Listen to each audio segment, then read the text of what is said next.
On October 2001, a small, friendly little indie game released on the PlayStation 2, Grand Theft Auto 3. In only 3 months, the game went on to outsell many of its competitors, becoming the best-selling game of that year, though it did receive a lot of critical acclaim for its gameplay and three-dimensional open world, becoming one of the most influential video games on the 6th generation of consoles. GTA 3 was, at the time, a big pain in the bum, especially for politicians. Let me know in the comments if you've ever played GTA 3. I've broken my hand, so hopefully this video is going to be a smooth edit. Let's break it down.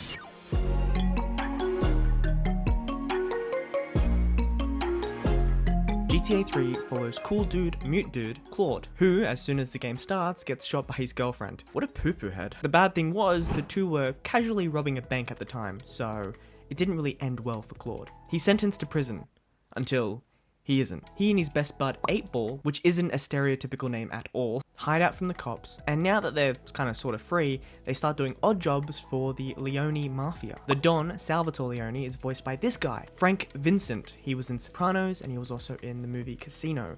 He's a pretty good actor. Long story short, Claude and 8-Ball destroy a boat, which actually turns out to be a giant drug lab, helping the Leone family rule the streets. Is that what gang people say? Rule the streets? Blah blah blah. Salvatore thinks that Claude is sleeping with his wife.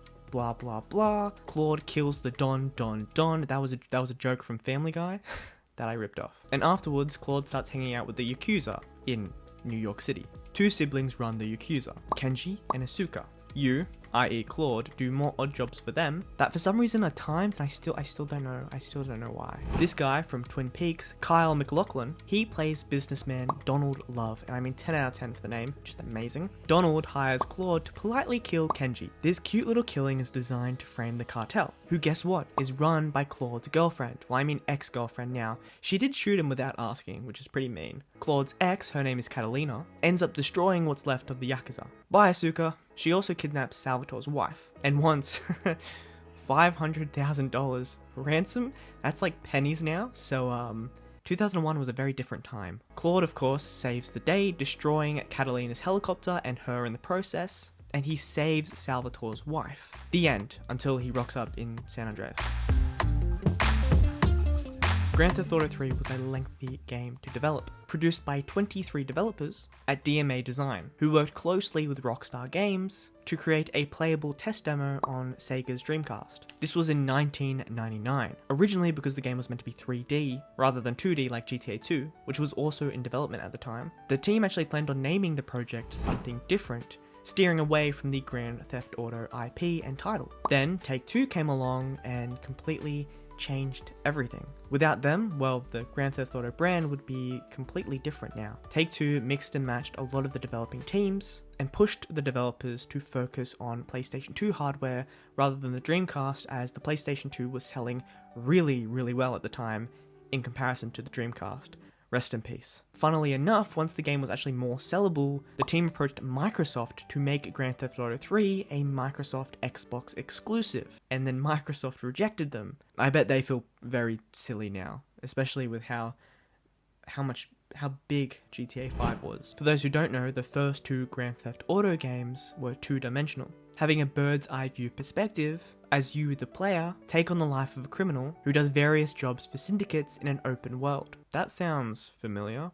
GTA 3 was a huge deal, as it used the PlayStation 2's tech to go from 2D to 3D. There were a lot of difficulties that the team had to face. For example, they had to make the city feel real and lived in. They had to figure out the audio design, not just for dialogue, but also the radio stations, which are iconic nowadays. Though Claude is mute in the game, producer Dan Houser said that there are over 8,000 lines of dialogue in GTA 3. Ironically, one of the smoothest gameplay mechanics to design in the game was actually the carjacking mechanic. Yeah, like literal Grand Theft Auto. Of course, the game's city, Liberty City, is based on New York City. Who'd have thought? Comprised of 3 islands, the city was based on Manhattan, Brooklyn and Queens, and New Jersey. And yes, Sopranos, Mario 64, and Goodfellas were all inspirations for the game. Before GTA 3 released, September 11 happened, impacting the entire world and forcing the developers to make a few changes before release. One of the biggest modifications that they made was changing the police cars from blue and white to black and white. They also removed a mission that mentioned terrorism and changed some of the game's dialogue.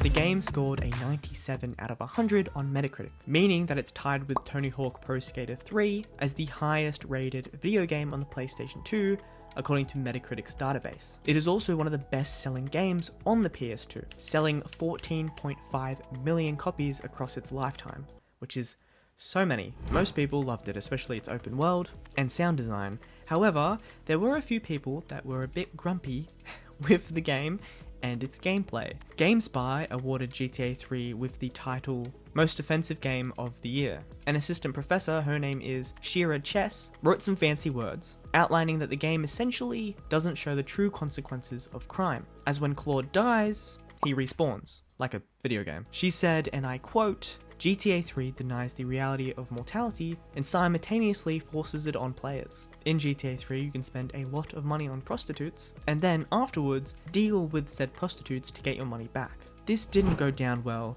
with, well, a lot of people. Specifically, in 2002, the National Organization for Women asked Take-Two to just delete the game from existence and all their hard work. A psychologist at the National Institute on Media and the Family, his name is David Walsh, essentially made a big boy statement saying GTA 3 promotes crime and makes it attractive for gamers. Kotaku, the Boston Globe, and the New York Times all wrote articles at the time about how GTA 3 glorifies the attempts of certain bad things. These companies also ironically probably promoted Grand Theft Auto 5 and its massive financial success in 2013. How times change, huh? Take-Two and my home, Australia, had a bit of a punch-on when the game released, specifically about the game's rating, and they were actually forced to make modifications for Australians. This modified version of GTA 3 released in 2002 and removed all of the activities that Claude could do with prostitutes. Finally, in 2003, and this is a really crappy situation, teenage brothers, their names are William and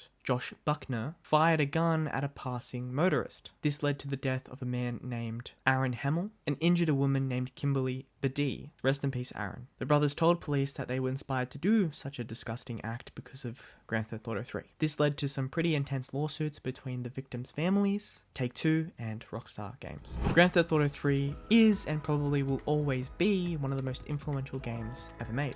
Without its open world, we might never have gotten GTA 5, Watch Dogs, Mafia, Saints Row, Assassin's Creed, Mario Kart World, Breath of the Wild, literally most open world games that have been made post 2007. Red Dead Redemption 2, oh, what a game. However, it also spawned more violence within gaming as a whole. But I mean, Doom already existed at this point, so each to their own. Perhaps GTA 3 desensitized an entire generation, perhaps not. But I will tell you one thing, I played the entire thing on an iPad. Bye!